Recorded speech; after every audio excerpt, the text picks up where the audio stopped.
तो क्या कह रहे हैं, ये मूल ज्ञान अभी मत खोलना। ये मूल ज्ञान कब खोला जाएगा? जब द्वादश पंथ खत्म हो जाएंगे। खत्म होने का मतलब ये नहीं कि वो बंद ही हो जाएंगे। खत्म होने का मतलब होता है जैसे आपकी 12वीं की पढ़ाई खत्म हो जाए तो आप कहां जाओगे? कॉलेज में। आपकी 10वीं की पढ़ाई खत्म हो जाए कहां जाओगे? 11वीं में। आपकी पहली क्लास की पढ़ाई खत्म हो जाए कहां जाओगे? दूसरी में। इसी प्रकार साहिब ने बोला, मूल ज्ञान तब तक छुपाई जब तक द्वादश पंथ ना मिट जाए। यानी जब तक 12वां पंथ खत्म नहीं हो जाता तब तक इस ज्ञान को हम छुपा के रखेंगे धर्मदास। उसके बाद इस ज्ञान को ऐसा उजागर करेंगे कि पूरे विश्व में इस मूल ज्ञान का डंका बजेगा, डंका। और उसके बाद सारे पंथ, नाना प्रकार के गुरुओं के नाना प्रकार के पंथ, ये सब पंथ एक सतनाम के झंडे के नीचे आ जाएंगे। हमारे झंडे के ऊपर क्या लिखा होता है? सतनाम। ये उसी का इशारा था, ये उसी का इशारा था कि ये एक झंडा और एक नाम और एक भाषा होगी। किसके वचन है ये बाबा जय गुरुदेव के वचन है। कौन कौन जय गुरुदेव वाले यहाँ पे हाथ खड़ा करो जरा। 2-3 ही है। आपको पता है ना बाबा जय गुरुदेव ने क्या कहा था अपनी भविष्यवाणियों में कि ये जो पंथ चल रहे हैं अभी भारत देश में, ये तो छोटी छोटी नदियां हैं। अभी तो समंदर आएगा, समंदर। और जब वो समंदर आएगा तो ये सारी नदियां उसमें समा जाएंगी और एक ऐसा पंथ चलेगा जिसके मुकाबले में इस दुनिया में आज तक कोई पंथ ना चला हो। बोला था कि नहीं बोला था? और उस पंथ के बारे में क्या बोला? उसका एक नाम, एक भाषा और एक झंडा होगा। बोला था कि नहीं बोला था? और बाबा जी नाम कितने देते थे? 5।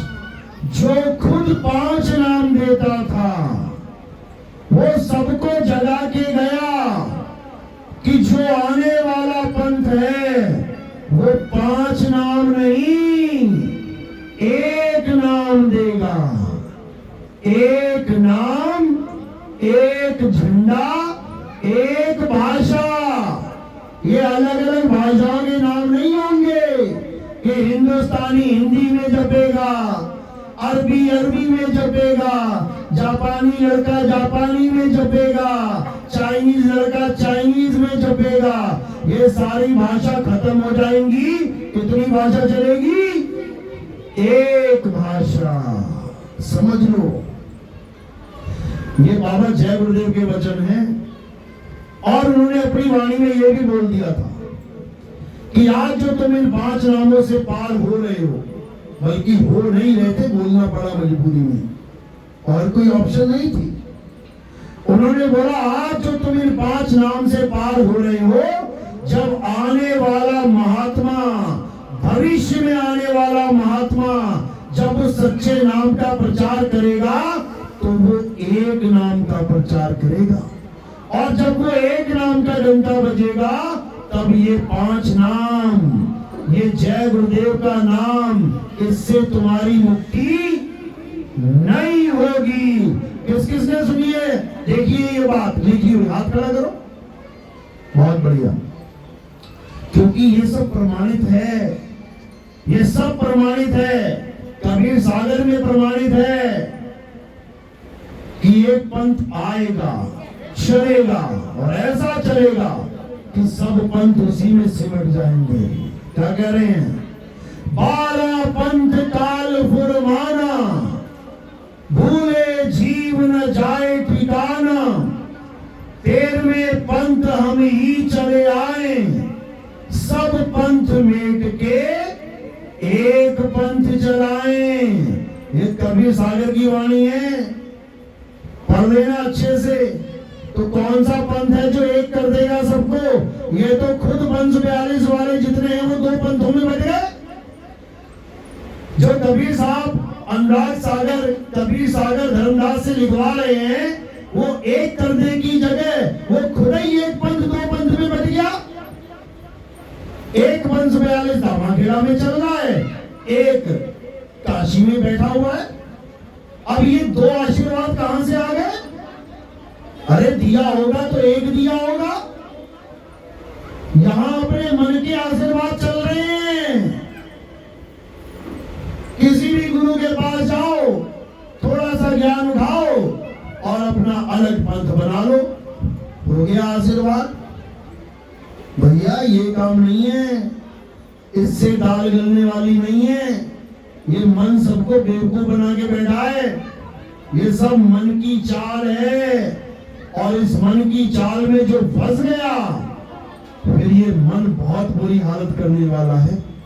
कबीर साहब कह रहे हैं, अरे मन ही स्वरूपी देव निरंजन, तुम्हें राखे भरमाई हो। ए हंसा तू अमर लोक का परा कालवश आई हो। अब काल के जाल में तो वैसे ही फंसा हुआ है, जन्म मरण के जाल में। ऊपर से एक और जाल फेंक दिया इस काल ने, कौन सा? 52 अक्षर का जाल। सबको फंसा लिया 52 अक्षर में, सबको अटका दिया 52 अक्षर में। इन्हीं 52 अक्षरों को जोड़ो तोड़ो, नए नए नाम बनाओ और रटवा दो लोगों को।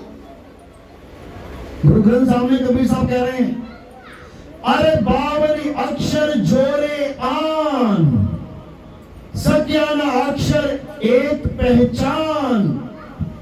सत्य का शब्द कबीरा कहे, पंडित होए सुवन पाए रहे। पंडित जन को ए व्यवहार, ज्ञानवंत को तत्व विचार। जाके जीव जैसी बुद्धि हुई, कहे कबीर जानेगा सोई। जैसी बुद्धि मालिक ने दे दी है इस जीव को, वैसी बुद्धि इसकी चलने लग जाएगी। मेरी एक एक वाणी का 10 तरह के महात्मा 10 अर्थ निकाल के रख देंगे। वाणी एक ही होगी, लेकिन बुद्धि 10 तरह से चल रही है। अपनी अपनी बुद्धि लगा के मेरी वाणी का अर्थ का अनर्थ करेंगे, जीवों को भरमाएंगे, 84 में लेके जाएंगे और खुद भी 84 का ही देह पाएंगे। क्या कहते हैं साहिब? अरे झूठा गुरु अजगर बना, 184 जाए। सारी संगत चींटी बनी, तोड़ तोड़ के खाए। कबीर साहब कह रहे हैं भाई कि ये मत समझना गुरु पद मिलेगा तुम बख्शे जाओगे, कि तुम कोई भी नाम देते रहो, जीवों को भरमाते रहो, जीवों का बेड़ा गर्क करते रहो, चल जाएगा काम। एक एक जीव का हिसाब होगा, एक एक जीव का। बकरे को काटा है, एक बार काटा है, एक बार गर्दन कटेगी, कोई बात नहीं। लेकिन अगर जीव को भरमा दिया तो कितनी बार गर्दन कटेगी उसकी? 84 लाख बार कटेगी उसकी गर्दन। तो तुम्हें भी 84 का भुगतान भुगतना पड़ेगा, समझ लो। इसीलिए कबीर साहब ने सब गुरुओं को चेतावनी दी है कि सुधर जाओ, सुधर जाओ, सुधर जाओ। क्या कह रहे हैं? अरे गुरुआ तो घर घर फिरे, कौड़ी केर 50, अपने रूप की खबर नहीं, शिष्य करण की आस। कहते हैं ये गली गली गांव गांव में गुरु लोग घूम रहे हैं शिष्य करने के लिए। ये पूरा गांव मेरा चेला बन जाए, ये पूरा शहर मेरा चेला बन जाए। क्यों? माया के लिए, पैसा आना चाहिए।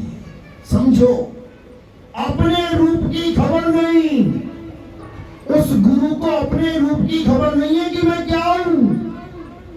और शिष्यकरण की आस पूरी दुनिया को चेला बनाने चला हुआ है।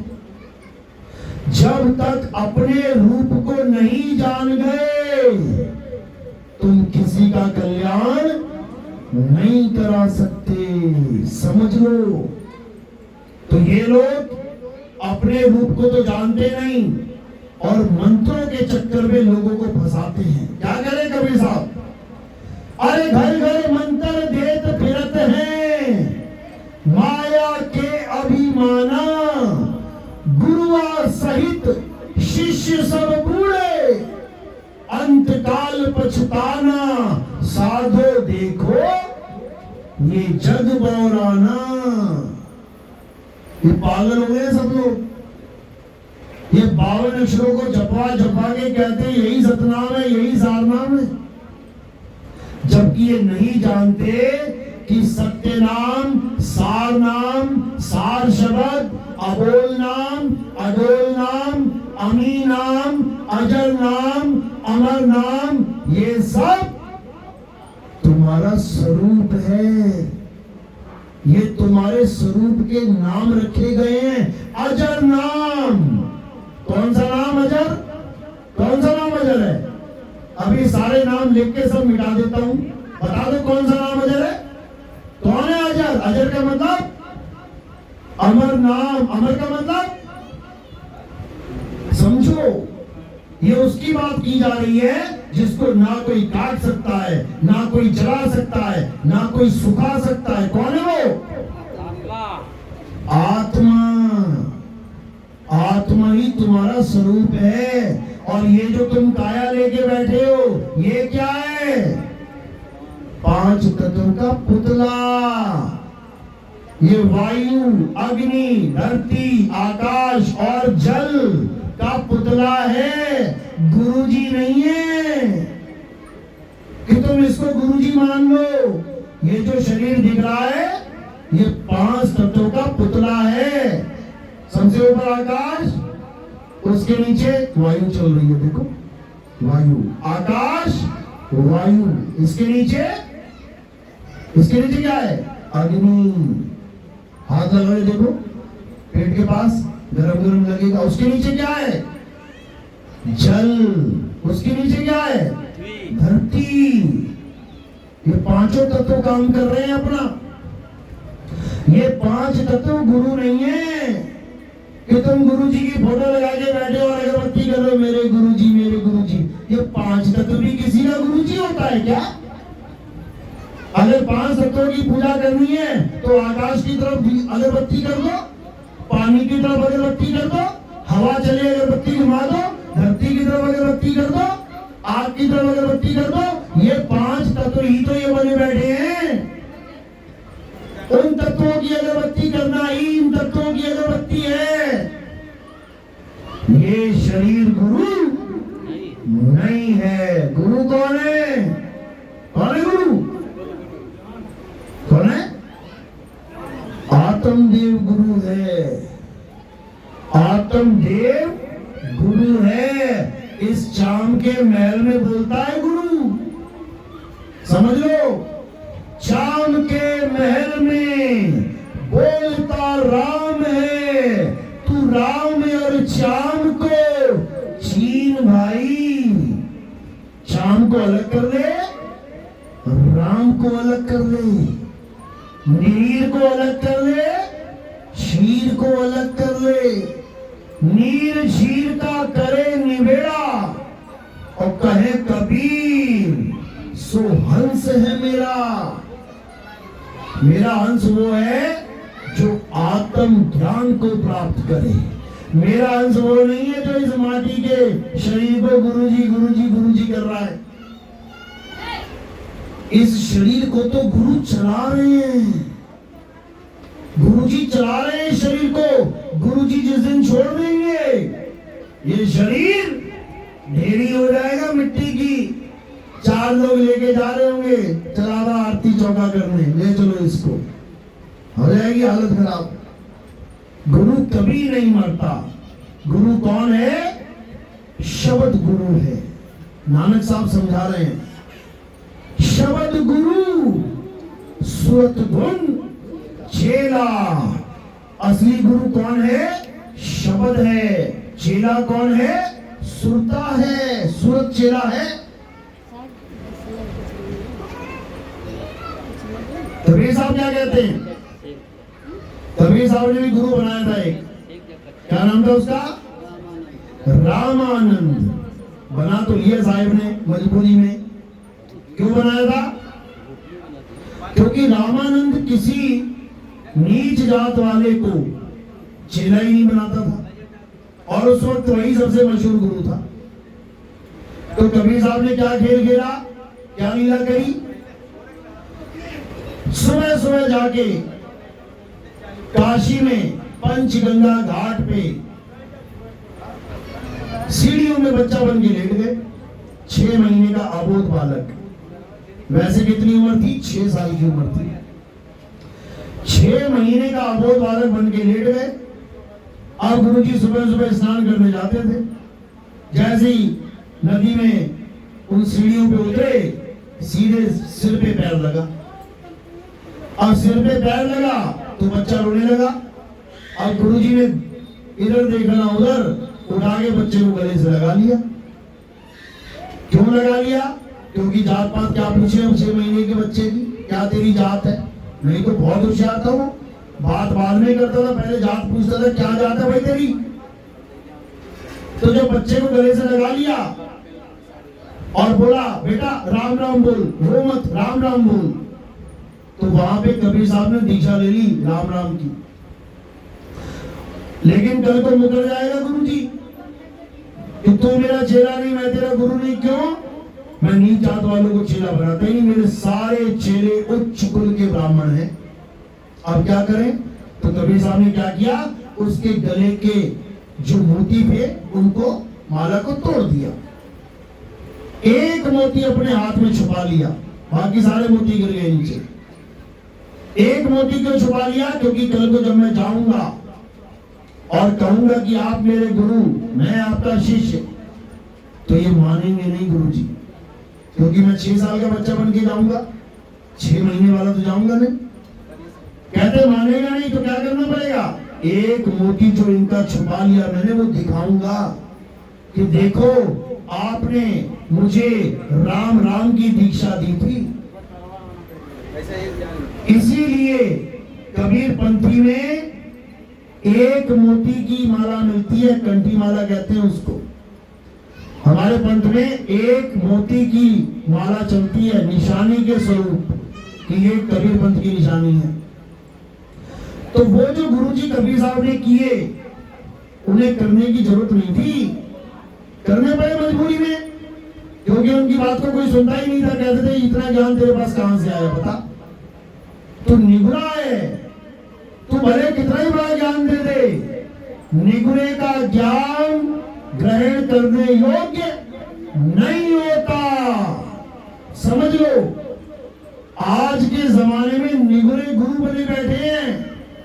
पहले निगुरे को बोलने की भी इजाजत नहीं होती थी सभा में। पहले तुम्हें अपने गुरु वंश की प्रणाली बतानी पड़ती थी, किसके चेले हो, क्योंकि शास्त्र अनुसार बात करोगे। अगर गुरु धारण किया होगा और गुरु धारण नहीं किया होगा तो क्या करोगे? मनमुखी बातें करोगे। कौन समय बर्बाद करेगा अपना? तो कबीर साहब जब बात करते थे तो लोग उनसे पूछते थे कि तेरा गुरु कौन है? तो कबीर साहब के पास कोई जवाब नहीं होता था। क्यों? क्योंकि उनका कोई गुरु था ही नहीं, उनको किसी गुरु की जरूरत ही नहीं थी। मजबूरी में गुरु बनाना पड़ा। साहिब ने बोला भी है दोहा, जग मर्यादा कारणे गुरु किया रामानंद, अरे शब्द हमारा गुरु है, सदा हमारे संग। कहते मेरा असली गुरु शब्द गुरु है, जो हमेशा मेरे साथ रहता है। ये तो जग मर्यादा के लिए बना लिया कि मेरी बात लोग सुनते नहीं थे, चलो जी गुरु जी बन गया, हो गया, अब तो सुन लो। तो ये महिमा है हमारे बंदी छोड़ की। हमारे सतगुरु कबीर साहब की कि वो इस धरातल पे आते हैं तो पत्थर के पुजारियों को भी गुरु बना के उनको भी पार करने आते हैं, गुरु को तारने आते हैं। कैसे तरे रामानंद जी महाराज? कबीर साहब की वजह से तरे हैं, नहीं तो पत्थर ही पूजते रह जाते सारी उम्र। लेकिन दुख के साथ कहना पड़ता है कि आज हमारे कबीरपंथी पत्थर पूजने से बाज नहीं आ रहे। नाम रख लिया कबीरपंथी और पूजा कर रहे हैं पत्थरों की। जब पत्थर टूट जाता है तो कहां फेंक देते हैं? कबाड़ में। तो किसकी पूजा करते रहे आज तक? कबाड़ की। इसीलिए मैं कहता हूं ये कबीरपंथी नहीं है, कबाड़पंथी है। कबीरपंथी कब होंगे? जब कबीर को जान लेंगे, कबीर को पहचान लेंगे। अरे कक्का केवल नाम है, बब्बा ब्रह्म शरीर और रारा सब में रम रहा, वाको नाम कबीर। जब कबीर को जान लेंगे तब ये कबीरपंथी होंगे। अभी कबाड़पंथी हैं ये सब। तो साहिब फिर समझा रहे हैं, अरे कबीर कबीर क्या करे, तू खोज अपन शरीर, ये दसों इंद्रियां बस में कर, तू आपे आप कबीर। तू ही कबीर है, लेकिन तुझे याद ही नहीं है कि मैं कबीर हूं, भूला बैठा है। अरे हंसा तू तो सबल था, हल्की तेरी चाल, रंग कुरंगी पड़ गया, ताते हुआ लगवार। साहिब समझा रहे हैं, हंसा तू तो सबल था, तेरा स्वरूप कुछ और था, लेकिन एक इच्छा के कारण तूने सारा गुण गोबर कर लिया। बीजेपी में क्या समझा रहे हैं? क्या कह रहे हैं? जैया जन्म मुक्ता होता, तैया हता न कोई, और छठी तुम्हारी हो जगह, और तू कहां चला भिगोए। तू अपने स्वरूप को भूल के कहां जा रहा है? तू कहां चक्कर में पड़ने जा रहा है इस 5 तत्वों के? ऐसा चक्कर में पड़ा कि चक्कर बन गया। 84 लाख में भ्रमण करता नहीं थक रहा है। 84 लाख के बाद एक जन्म मिलता है इंसान का, उसमें भी इसको खबर नहीं पड़ रही है कि मैं क्या करूं। कह रहा है टाइम पास नहीं हो रहा इसलिए मैंने टीवी ले लिया, टाइम पास नहीं हो रहा इसलिए मैंने मोबाइल ले लिया, टाइम पास नहीं होता इसलिए मैं घूमने चले जाता हूं। अरे टाइम है कहां? कितना टाइम है तुम्हारे पास? 84 लाख जन्म और ये केवल 60-70 साल का एक शरीर। सोचो, इतना अनमोल जन्म बर्बाद करने में लगा है, पत्थर पूजने में, माला जपने में, मंत्र जपने में। ये सब छोड़ना है। क्या कह रहे हैं साहब? अरे माला फेरू ना हरि भजू, और मुख से कहूं ना राम। राम हमारा हमको भजता, और हम पावे विश्राम। कहते हैं मेरा हंस होगा, ये मुंह से बोलने वाले राम पे भरोसा नहीं करेगा, कि मुंह से बोलने वाले नामों को जपेगा, कभी नहीं जपेगा, त्याग देगा, छोड़ देगा। क्या बोल रहे हैं? एक नाम को जानकर दूजा दे बहा, चंचल से नहीं चल भया, नहीं आवे नहीं जा। यानी एक नाम, कौन सा नाम? ये अजर नाम, अमर नाम, अमी नाम नहीं। एक नाम, कौन सा नाम? सतनाम। सतनाम, सत्य नाम को जानकर दूजा दे बहा। कौन से बहाने? ये 52 अक्षरी नाम, ये हिंदी के नाम, ये उर्दू के नाम, ये पंजाबी के, ये फारसी के, ये चाइनीज जापानीज नाम नहीं जपने हैं। छोड़ दो। किसको जानना है? अपने सत्य स्वरूप को जानना है, अपने आत्म स्वरूप को जानना है। इसके अलावा और किसी को नहीं जानना, तब काम बनेगा, नहीं तो नहीं बनेगा। तो साहिब समझा समझा के थक गए, लेकिन इस नादान जीव के कान में चू नहीं देंगी। यह उसी कार्रवाई में पड़ा रहा, मर की कार्रवाई में यह मनमुखी बना रहा।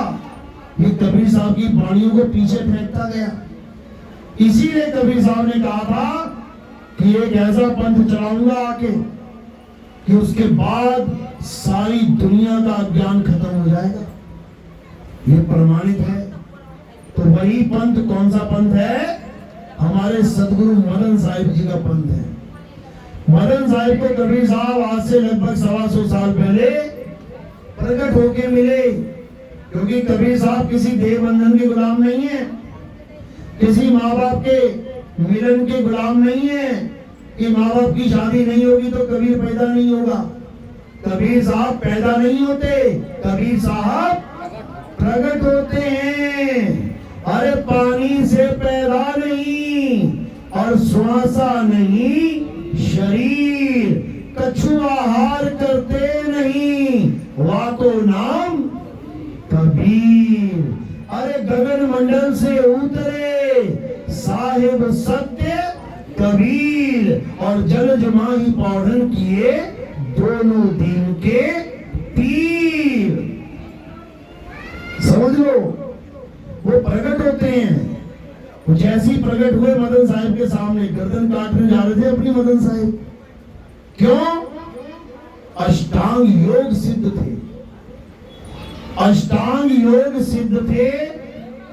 जब कबीर वाणी पड़ी, बीजक पड़ी, तो जमीन निकल गई पैरों से। कहते जो हमें प्राप्त हुआ आज तक, वो सारा खंडन कर दिया बीजक में। यानी हम खाली के खाली बैठे हैं और सोच रहे हम अष्टांग योग सिद्ध हो गए। अब ललक लग गई कि मुझे वो चाहिए जो बीजक में बताया है कबीर साहब ने। क्या बताया है? सार शब्द गई बाची हो, मानो एतबारा, अक्षर पुरुषिक पेड़, निरंजन वाकी डारा। यानी मुझे सार शब्द चाहिए जिससे मैं बचूंगा। लेकिन कोई गुरु था ही नहीं जो उनको सार शब्द का लिखाव कराए। तो कहते हैं जंगल में चले गए तलवार लेके। कहते हैं मालिक को अरदास करते, परमात्मा से अरदास करते कि मुझे अगर आपने प्रकट होकर सार शब्द का भेद नहीं समझाया तो मैं अपनी गर्दन उड़ा दूंगा। 7 दिन का समय बोल दिया कि अगर 7 दिन के अंदर परमात्मा नहीं आए, अगर इस दुनिया में कोई परमात्मा है तो, अगर नहीं आया तो मेरा भी रहने का क्या फायदा? जब परमात्मा ही नहीं है तो मैं क्या करूंगा रह के? तो उन्होंने 7 दिन का शपथ लिया कि 7 दिन में अगर परमात्मा नहीं आए तो मैं गर्दन काट लूंगा। 7 दिन तक बैठे रहे और जब उठे तो परमात्मा नहीं आया। नहीं आया तो बड़ा दुख हुआ। बोले इस दुनिया में परमात्मा है ही नहीं, ये सब कल्पित ज्ञान है। जितने ये वेदों पुराणों में, जितने ग्रंथों में ये बोला गया, ये सब झूठ है। बस इतना ही बोले, गर्दन पे तलवार रखी और झटके से जब काटने लगे, इतने में कबीर साहब प्रकट हुए, हाथ पकड़ लिया। क्यों भाई मदन, आत्महत्या करके महापाप करने चले हो? मदन साहब कहते छोड़ दो मुझे, मेरे जीने का कोई मकसद ही नहीं है। कहते क्या हुआ, तुझे क्या चाहिए? कहते वो आप नहीं दे सकते जो मुझे चाहिए, जो मुझे दे सकता है वो आया ही नहीं। कहते तू बता तो सही तुझे क्या चाहिए? कहते मुझे सार शब्द चाहिए। कहते बस इतनी सी बात, बैठ। वहीं बैठा के उनको सार शब्द का ज्ञान समझा दिया। जब सार शब्द का ज्ञान समझा दिया तो मदन साहिब निहाल हो गए। कहते धन्य मेरे भाग जो आप मिले, आप हैं कौन? तब कबीर साहब ने कहा अभी भी नहीं पहचान पाया। तो मदन साहब चरणों में गिर पड़े, कहते मुझे आज यकीन हो गया कि परमात्मा है, लेकिन इस संसार में इतने जीव फंसे पड़े हैं, इतनी दुर्गति है जीव की, कैसे कल्याण होगा इनका, कैसे बचेंगे ये सब? ये ज्ञान सबको मिलना चाहिए।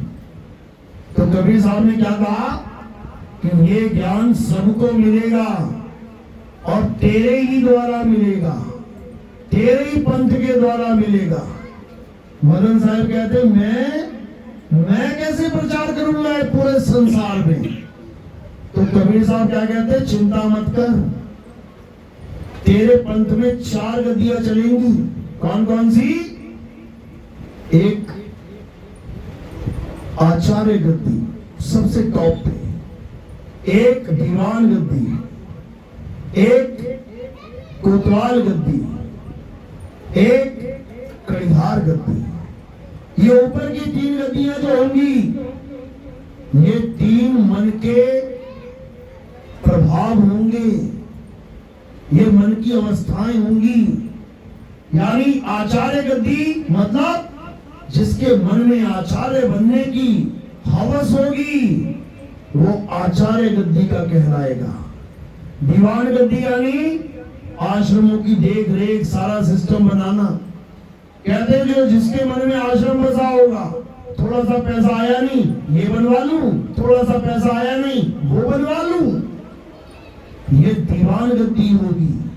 कोतवाल गद्दी जो सारे झगड़ों फसादों का निपटारा कर देगा, जिसके मन में ज्यादा ललक होगी।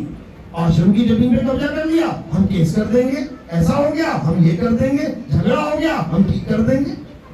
इन तीनों का ध्यान इसी में रहेगा। लेकिन जो चौथी गद्दी होगी, कड़ीहार गद्दी, कहते हैं उसके द्वारा पूरे संसार में डंका बजेगा। तो साहिब ने वहां बाणी बोली, चौथी गद्दी होई अवतारा, ताका चरित्र विदित संसारा, हम उनके सिर बैठ में आई, और वासे पार कोई नहीं पाई। चौथी गद्दी भई अवतारा, और डंका बाजी सब संसारा। कहते हैं जब उस ज्ञान का अवतार होगा, यहां देह के अवतार की बात नहीं करी उन्होंने, ज्ञान अवतार की बात करी है, क्योंकि देह गुरु होता ही नहीं है।